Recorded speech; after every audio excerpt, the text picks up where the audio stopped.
Hello again, class. We're going to pick up where we left off last time. I'm not going to put my picture up because it was covering up some of the text on the screen, so I'll try it without a picture this time. But we're going to pick up, if you remember from last lesson, we ended with the Patriots, the colonists, forming the first Continental Congress. And that was the first time that the colonists had done something which somewhat resembled having a national government. It was still a long way from having an actual national government, but they were at least getting closer. It was a big step in that direction. And if you recall, and we can just go back and look at it,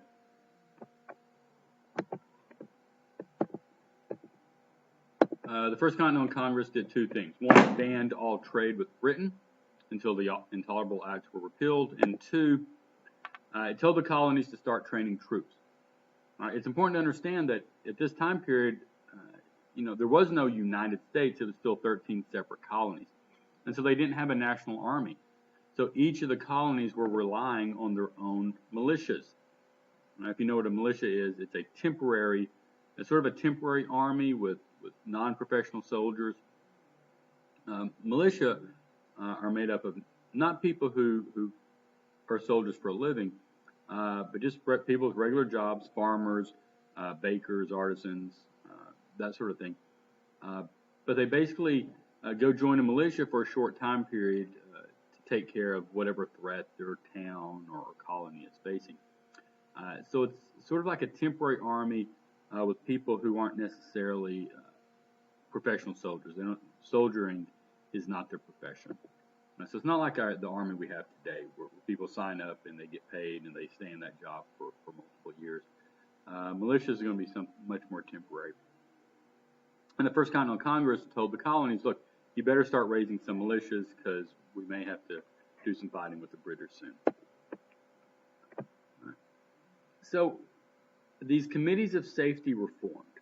In our last lecture, we talked about the committees of correspondence, the correspondence committees. So these are similar, but instead of just corresponding with each other, the committees of safety are in charge of making war preparations and training militia.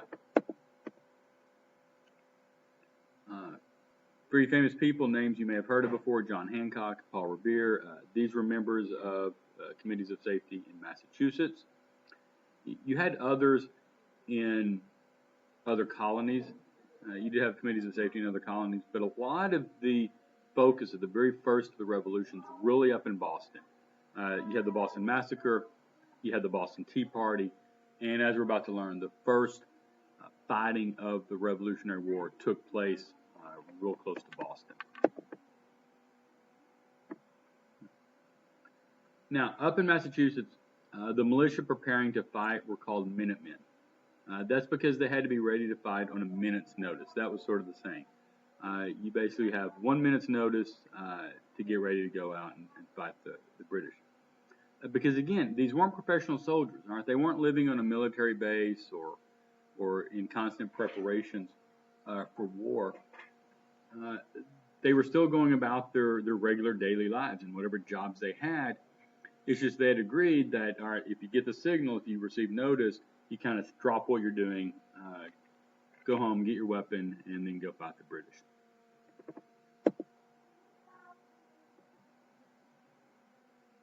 All right, in Virginia, Patrick Henry, he was a member of the House of Burgesses. He's later going to be the governor of Virginia during a lot of the war, if I recall correctly. He gave a very famous speech on the House of Burgesses. And the famous line from it is, "Give me liberty or give me death." All right. On your screen in the bottom right corner, I believe that's a painting of Patrick Henry giving a speech. And what he says is, do we care so much about staying alive that we're willing to give up our freedom? And he says, as for me, no, give me liberty or give me death. Liberty is another name for freedom. So what Patrick Henry is saying is, if Britain, that he's willing to give his life in order to gain freedom from the British. All right, so remember that phrase, give me liberty or give me death. It's one of the more famous speeches in American history. All right, and so these people we're talking about, we've been talking about Sam Adams, now we're talking about John Hancock, Paul Revere, Patrick Henry. These were really the leaders in their communities in trying to convince other people to stand up and fight against the British. Because when we look back and we think about the Revolutionary War and, okay, on July 4th, we're going to declare independence and all that sort of thing, it's easy to forget that not everyone was convinced that independence from Britain was a good idea. There was always a pretty healthy percentage of people in the colonies who wanted to stay part of Britain. There was also a healthy percentage of people who basically just wanted to be left alone. They just wanted to get up and if they had a farm, work on their farm, grow their crops and kind of be left alone out of this political fight and what becomes an actual war. So people like John Hancock, Paul Revere, Sam Adams, Patrick Henry, eventually John Adams, Benjamin Franklin, they had a lot of work to do to convince their fellow colonists that no, the way we're being treated is not right, and we'll be better off if we're free from Britain. All right? So this isn't a decision that people came to lightly. They were being pushed there by some of these people who become famous for their efforts.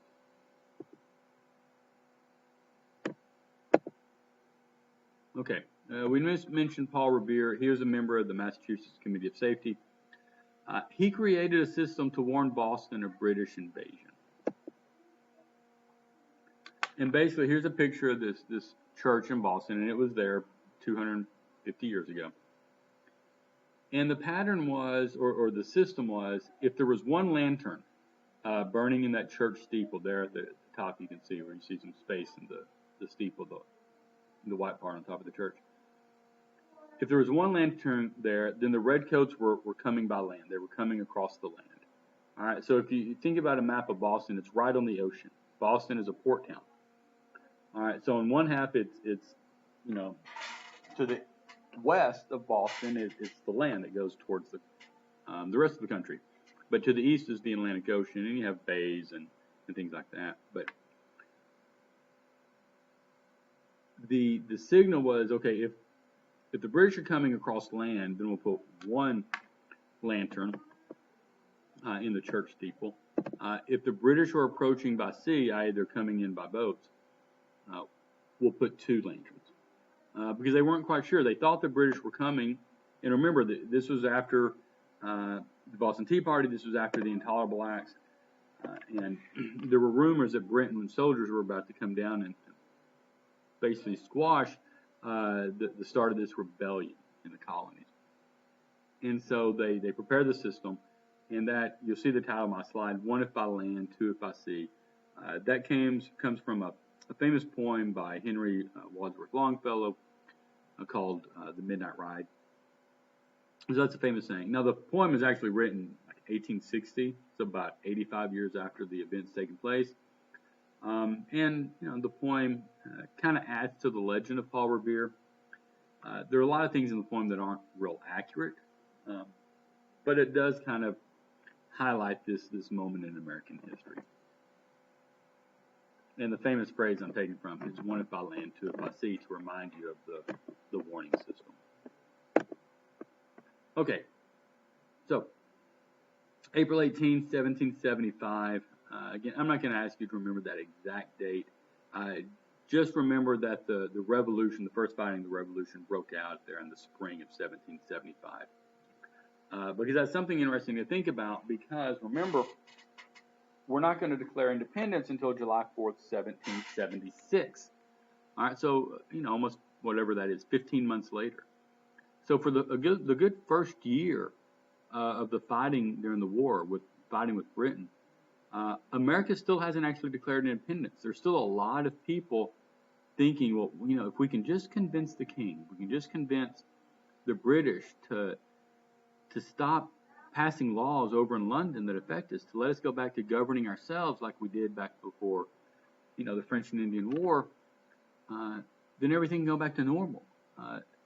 When the fighting broke out, most people still were not thinking about forming their own country. They weren't trying to gain independence from Britain. Now, there may have been a few who were, but most people weren't. It was still going to take a while before America was ready to say, okay, you know what? Britain's never going to leave us alone. They're never going to treat us fairly. We might as well just form our own country. So there's going to be a good year of warfare before America is ready to declare its independence. All right, so spring of 1775, British ships were seen around Boston. And patriot spies, remember that vocabulary word from last time. A patriot is someone who supported the 13 colonies and who eventually comes to support independence. Patriot spies that learn that the British plan on destroying military supplies in a town called Concord, which is pretty close to Boston, and maybe even trying to arrest John Hancock and Sam Adams. They were thought to be in Lexington, Massachusetts. So when these rumors start floating around, hey, the British are going to destroy our preparations, because the British have learned, oh, wait, the colonies are preparing for battle. Why don't we go take their guns, their ammunition, so they can't prepare anymore? And also, John Hancock and Sam Adams seem to be stirring up a lot of trouble, so let's arrest them. Remember Sam Adams, he's been involved in the Sons of Liberty for years. He had the boycotts, he had the Boston Tea Party. So the Sons of Liberty aren't probably a real popular group with the British. And so the thought is that they're going to go try to arrest one of the leaders, Sam Adams, along with John Hancock. So that night, Paul Revere, a guy named William Dawes, and others rode through the night to warn Lexington and Concord that, quote, the redcoats are coming. All right, so that's the famous phrase, the redcoats are coming, the redcoats are coming. All right, we learn about this. And Paul Revere gets all of the credit, but he wasn't the only one. He gets credit because in the poem I mentioned earlier, A Midnight Ride, the poem only mentions him. But this is actually a series of riders. There were many, many riders riding throughout the town and throughout the area, a warning that the redcoats were coming.